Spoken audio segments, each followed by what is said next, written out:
everyone.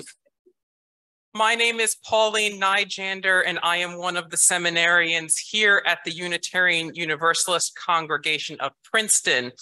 And I wanted to welcome everyone, including our guests, where in our open and welcoming community, we live our message of hope, love, justice, and joy. We extend a special welcome to our visitors this morning. We are glad that you are here, and we invite you to stop by our welcome table after worship in Robinson Lounge so that we can get to know you a little better. So it's right out those double doors and on your left. Again, welcome to our congregation, and we're very happy that you have joined us here today. We do have one announcement for today, and it comes from the Rainbow Ministry. Come beat the heat with Rainbow Ministry at their annual summer picnic. Our friends at the Bayard Rustin Center are graciously hosting us for a potluck at their space on 12 Stockton Street, Princeton, on Saturday, August 5th. Again, that's Saturday, August 5th, from 1 to 3 p.m. Feel free to bring any meat-free items you'd like and hang out with your friends in the congregation and check out the Bayard Rustin Center's mission. We gather here together on this Sunday in the spirit of the principles that we believe in. We gather here together in the spirit of acceptance and in the worth and dignity of those around us as well as ourselves. We gather here together in the spirit of community and to celebrate the diversity that makes us who we are, human. It is through our shared humanity that we work together to build a community that celebrates the gifts and the diversity that each of us brings here. And as a woman, a lesbian, and a trans woman, I am grateful to be welcomed here as I am. Whether you be a guest or a longtime member, I hope that whoever you are, wherever you are on your life's journey, know that you are welcome here. Now, Linda, for our chalice lighting.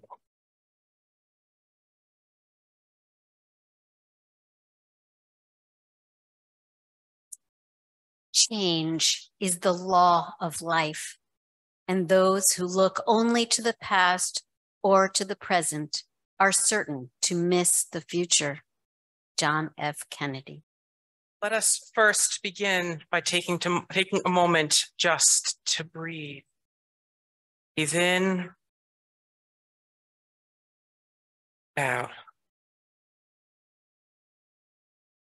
We are grateful to be here together on this beautiful day, gathered together in the presence of strangers, of friends, and of family. We are grateful to be here together in the uniqueness and grandness that is life and nature, and the diversity found in both. We hold in our hearts those who are on the receiving end of discrimination, fear, and hatred for the simple crime of being different in some way. May they find the comfort and support in these difficult and terrifying times that we find ourselves in. May we also hold in our hearts those whose hearts, eyes, and minds are closed to the beauty and diversity of life. May they learn to walk along the path that seeks to embrace rather than separate. As a community, may we continue to be there to support, listen to, and aid those on the receiving end of discrimination. But may we also learn to engage in constructive ways with those whose hearts, eyes, and minds are closed, so that one day we may live in a world that truly celebrates diversity as a good, close friend. Blessed be. So today's reading is from Doorways to the Soul, 52 Wisdom Tales from Around the World. And this one is titled, You're Still Carrying Her. And it does have a river in it. Once, two Buddhist monks were on a journey to a distant monastery when they came to a river. There on the bank sat a young woman. I beg you, she asked, could you carry me across? The current is strong today, and I'm afraid I might be swept away. The first monk remembered his vows never to look at or touch a woman, and so without so much as a nod, he crossed through the heavily flowing currents and soon reached the other side. The other monk showed compassion and bent down so that the woman would climb upon his back and to cross the river. Although she was slight, the current was strong and the rocky bottom made it difficult crossing. Reaching the other side, he let the woman down and went on his way. After some hours journeying down the dusty road in silence, the first monk could no longer contain his anger at the second for breaking their vows. "How could you look at that woman?" he blurted out. "How could you touch her, let alone carry her across the river? You've put our reputation at stake." The first monk looked at his companion and smiled. "I put that woman down way back there at the riverbank, but I see that you're still carrying her."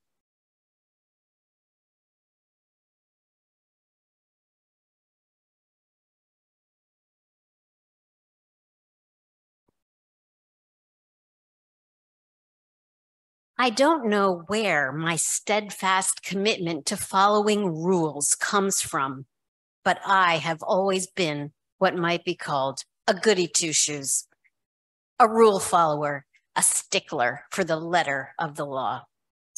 It's not that I never do anything wrong or cheat a little, but when I choose to walk across the street against the light, I feel afraid, even if there are no vehicles anywhere in sight. When my teenage peers were smoking an illegal substance, I was terrified to participate. And when peer pressure drove me to try it, panic ensued. It was not fun for me, mostly because the wrongness of it prevented whatever pleasure I might otherwise have felt. Getting away with something a little illicit never gave me the thrill I know it has for some. I have puzzled over why I am riddled with anxiety by the mere thought of doing something wrong. It is not the fear of God. My parents were both atheists, and I was thankfully never taught to fear God or to fear being sent to a hellish place if I did something wrong. Still, I grew up trying to be good and have continued throughout my life to obsess over what is the right thing to do when circumstances present a moral dilemma. Pressed to say, I think fairness is my faith, the value and belief that anchors and guides me at such times. Over the years, as a professor at a community college, I have given many hardworking, earnest students failing grades. Often, as I deliver the news in private conferences, students cry and plead with me. It's never a show. These students are doing the best they can. Their failure to succeed in a course is usually due to difficult personal circumstances. It's hard to give earnest students failing grades, but if they don't demonstrate mastery of the material, I cannot pass them. I believe it would not be fair to those who do master the material, and it would upset the integrity of the educational structure. I have also supervised many part-time instructors. Occasionally, I am asked to write them letters of recommendation. I am generous in my praise of those who I believe deserve it, but I have also declined requests for letters from individuals whose teaching skills need improvement. Declining a request is always hard. None of these instructors are bad people, but I cannot bring myself to sing their praises. It would not be the right thing to do.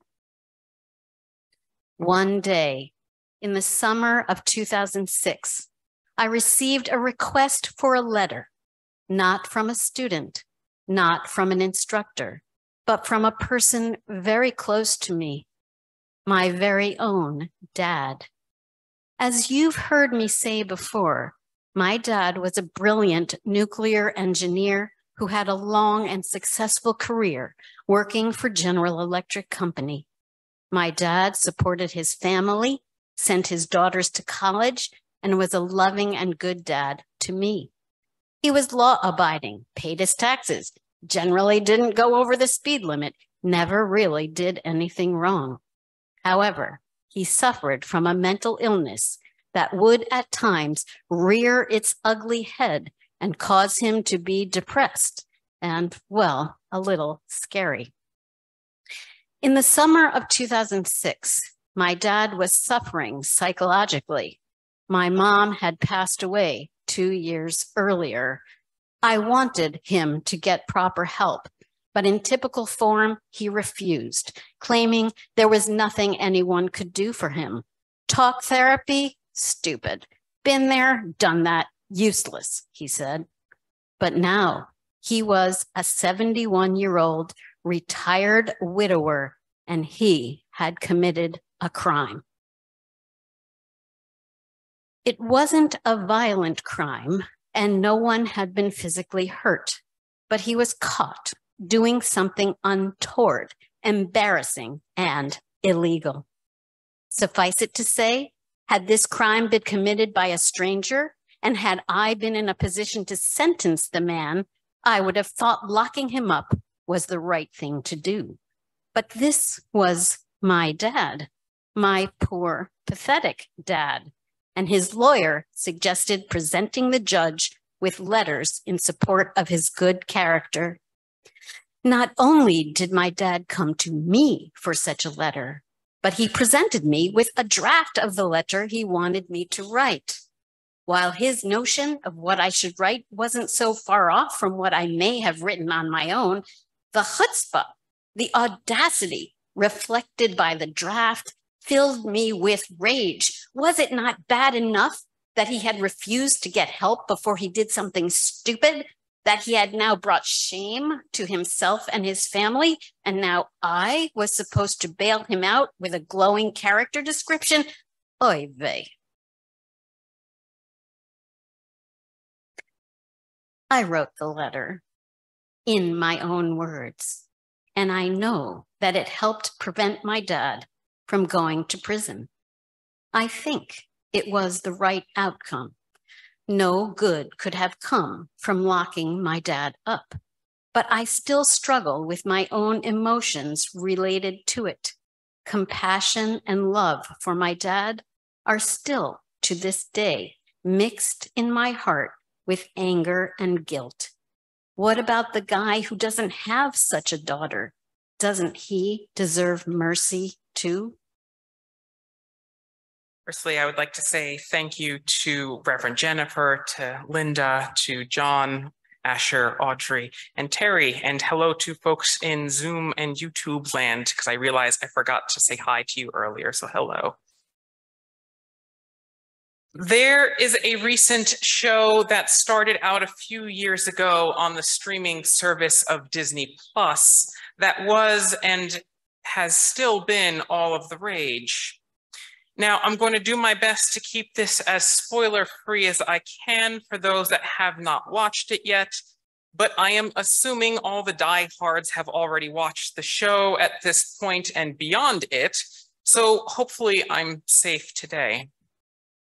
The show in question is called The Mandalorian, and it is a show that is set in the Star Wars universe between the 1983 film, The Return of the Jedi, and the 2015 film, The Force Awakens. In the Star Wars universe, there is a group of people called the Mandalorians. Boba Fett, the masked bounty hunter that delivers a frozen Han Solo from Darth Vader to Jabba the Hutt, is one such individual. At this point in the Star Wars timeline, the Mandalorian homeworld has been destroyed by the Empire, and the dwindling population of people that survived the destruction of Mandalore, their home planet, are spread throughout the galaxy.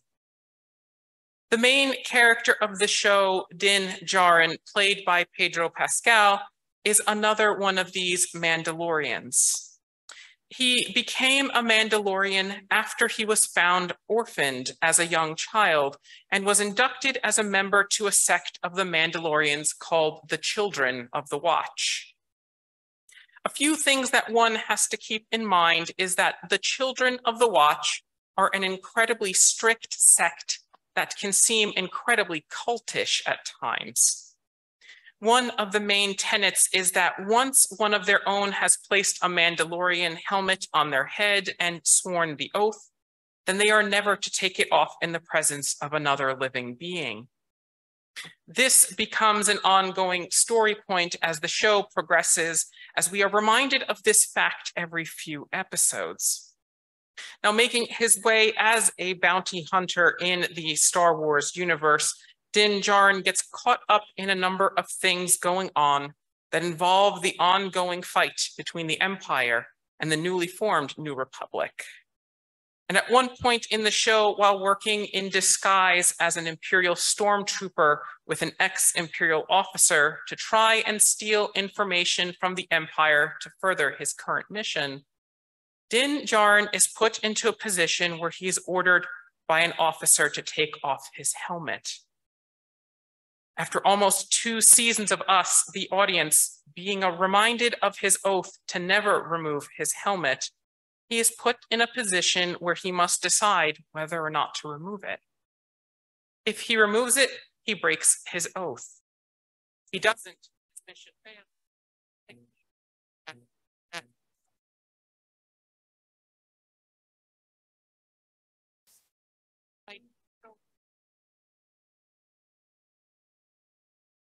An imperfect moment.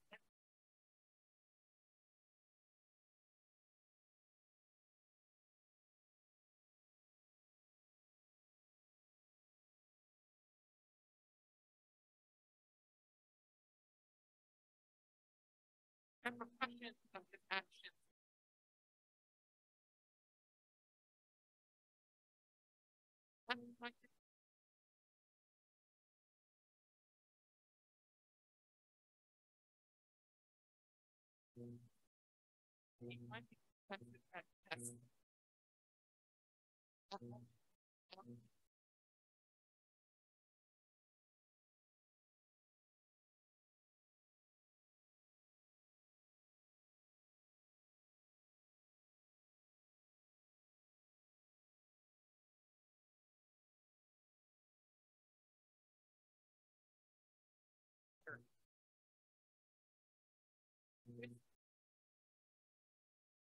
Ideology.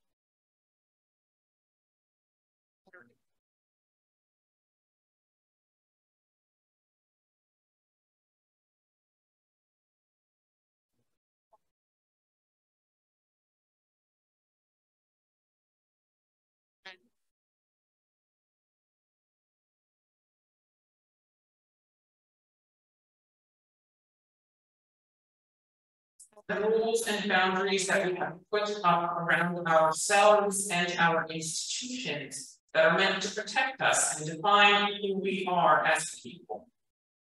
On the surface, that's not inherently a bad thing. The rules and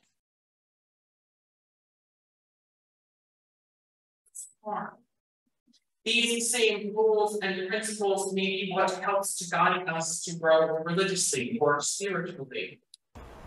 Like the monks from this morning's reading, their specific tradition has decreed that they must not touch or look at women, most likely so they can focus on their journey on the equal path.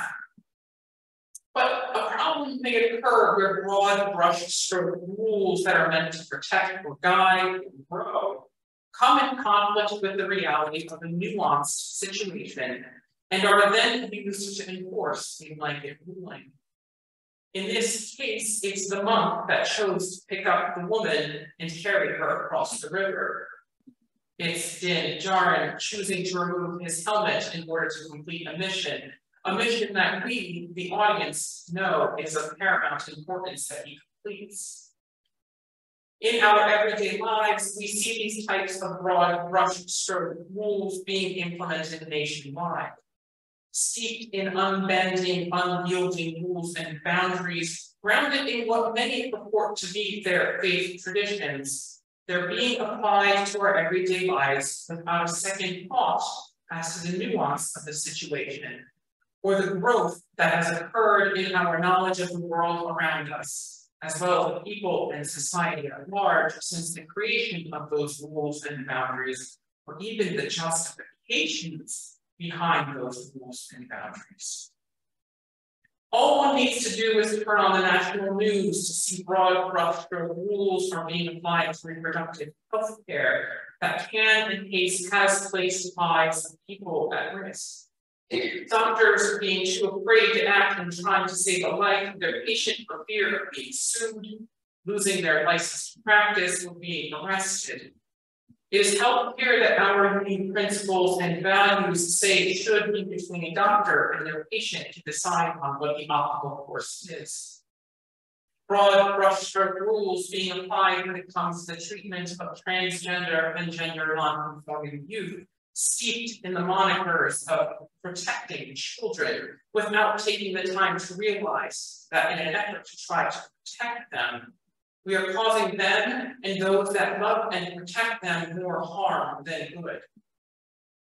Even closer to home, some of us may be unwilling to bend in our own thoughts about voting for a particular politician in general elections because they don't meet or exceed a specific purity test that we may have set out.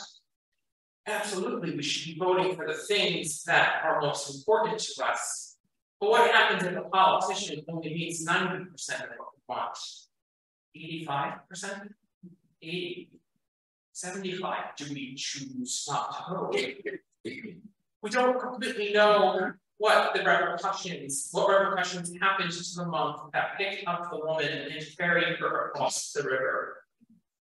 However, from the story, you do know that at the very least, he was yelled at by his traveling companion of the same faith for his actions.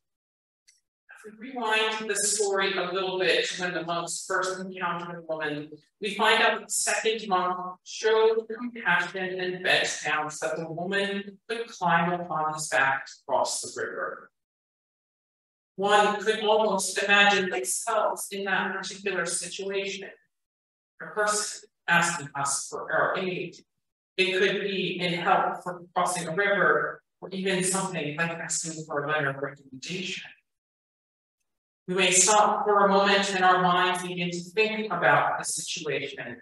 And in the span of a second or two, we may weigh out the options of what helping may entail, and we decide whether or not to act. This second monk took the moment to discern what he needed to, weigh the nuance of the situation, and bump them up against what morals and principles he upheld, all against the rules of his faith tradition, and decided that this immediate call for help superseded the rules and regulations of the faith tradition he belonged, rules and regulations that he had adopted willingly into his life. Although she was slight, the current was strong, and the rocky bottom made it difficult crossing. Reaching the other side, he let the woman down and went on his way. Metaphorically speaking, even though this woman's request for help was minor, unlike the first monk that held firm to his beliefs and crossed the river without any difficulty, the second monk struggled to reconcile breaking the rule in his faith tradition. Even though he deemed that it was the right thing to do, his mind was troubled.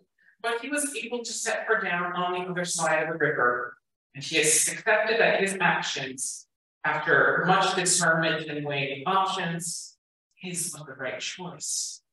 The same could be said of Din Djarin and his removal of his helmet. He weighed his options as he stood stock still and silent. The audience watching with bated breath, wondering whether he would remove his helmet, whether doing the right thing would outweigh what his people's rules and beliefs stated he should do. And he discerned that despite the rules he had in place, and despite the full knowledge of becoming an outcast, he removes his helmet so that he could accomplish his mission and bring him one step closer to rescuing someone in danger.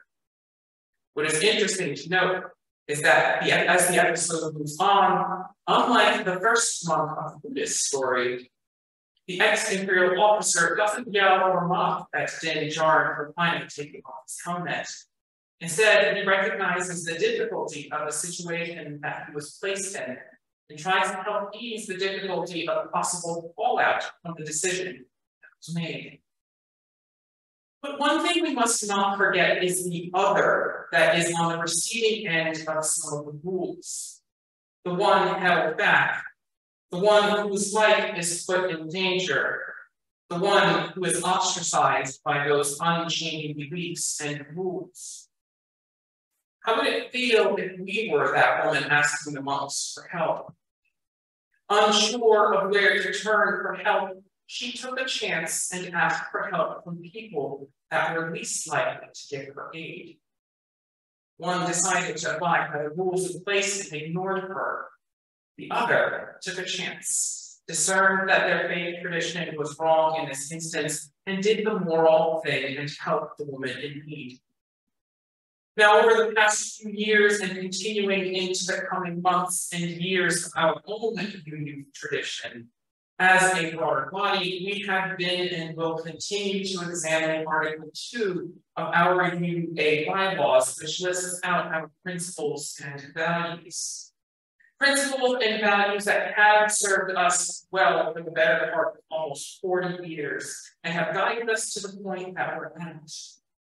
But it's a location that, upon reflection, may not go far enough for some, and it may not be guiding our actions and behaviors in the now with the current events that are happening in this globalized world. And this is where we as a community will need to reflect and discern what the right direction must be as we move forward as a faith tradition.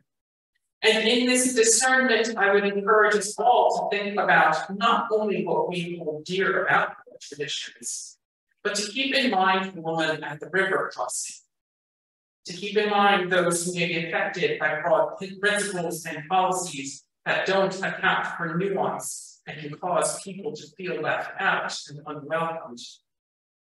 Even in our own lives, we must discern what our actions and behaviors must be, and sometimes that may mean learning to live in and leaning into discomfort as we challenge our own beliefs and principles about what actions should and shouldn't be undertaken in opposition to what has been enshrined in our faiths, our traditions, and in our societies. If we fail to do so, we could be more like the first monk, leaving people behind and possibly harming them. Or we could be like the second monk, or Din Djarin, and do the right thing, and that hopefully, in the process, work toward changing our communities, our country, and our world for the better. Blessed be. Amen. For our benediction, may love and compassion guide you in all that you do. May wisdom help you to seek responsible truths and meanings. May inspiration lead you to new places, and may the hope you bring be a beacon for others. May you share your beautiful gifts with the world. Go in peace, and amen.